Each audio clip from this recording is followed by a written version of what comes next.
Aujourd'hui, je voudrais vous parler d'une tendance cruciale de la communication unifiée, qui est la mobilité.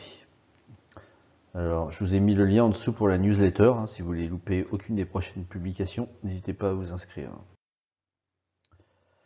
Alors, quand on parle de mobilité, en fait, on parle de deux types de mobilité différentes. Il y a la mobilité intrasite, c'est-à-dire la possibilité pour les travailleurs de se déplacer à l'intérieur du site sur lequel ils travaillent. Donc là, comme on parle de communiquer, il s'agit de trouver ou retrouver n'importe où sur le site les canaux de communication, les moyens de communication. Donc passer des appels téléphoniques, faire de la messagerie instantanée, etc. de n'importe où. La deuxième type de mobilité, c'est la mobilité extra-site, donc tout ce qui est lié au nomadisme, donc la possibilité pour les travailleurs de se déplacer et puis d'accéder d'à peu près n'importe où à leurs moyens de communication. Alors, en fonction du type de mobilité dont on parle, on va avoir des solutions très différentes, enfin pas forcément très différentes, mais des solutions adaptées, qui diffèrent d'un type de mobilité à l'autre.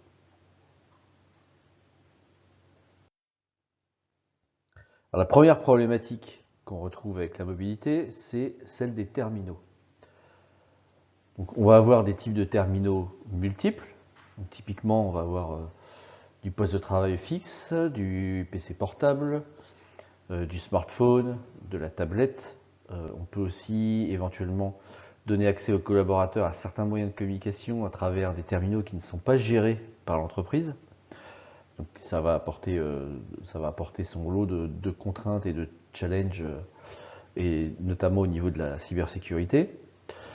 On va avoir une multiplicité de technologies, donc des OS différents, potentiellement des versions d'applications différentes, des périphériques différents, des protocoles de communication même différents, sous-jacents. Typiquement, la téléphonie mobile ne fonctionne pas sur le même protocole qu'un PC qui est branché au réseau de l'entreprise. Et puis, encore une autre multiplicité, ça va être au niveau des réseaux d'accès. Donc en fonction de l'endroit où va se trouver la personne, elle va utiliser un réseau totalement différent. Et on veut, comme on fait de la communication unifiée et qu'on veut rendre les gens mobiles, eh bien on va avoir la problématique de fournir les mêmes services, quel que soit le réseau d'accès. Donc ça évidemment, c'est pas simple à résoudre. Alors si nous nous penchons sur les aspects réseau de la mobilité dans le cadre de la communication unifiée, ce qu'on constate, c'est qu'il devient de plus en plus nécessaire d'avoir une convergence la plus totale possible entre les différents types de réseaux. Donc on retrouve 4 types principaux de réseaux dans le cadre de la mobilité. Donc les réseaux de téléphonie mobile, là, qui sont là vraiment pour les cas de nomadisme pur. Ensuite les réseaux résidentiels, donc que ce soit la résidence permanente des utilisateurs, dans le cas typique du télétravail, mais aussi pour les résidences temporaires, type hôtel, location courte durée, dans les cadres de déplacement professionnel. Ensuite, les réseaux sans fil de l'entreprise. Donc aujourd'hui, on va retrouver surtout du Wi-Fi comme technologie pour les réseaux sans fil de l'entreprise. Mais il reste encore quelques vestiges du passé en termes de technologie pour certains aspects.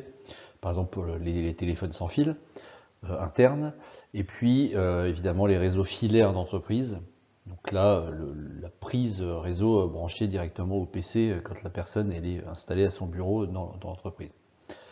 Donc ce qu'il faut garder à l'esprit, c'est que quel que soit le type de réseau, on veut donner l'accès exactement aux mêmes services, aux mêmes canaux de communication.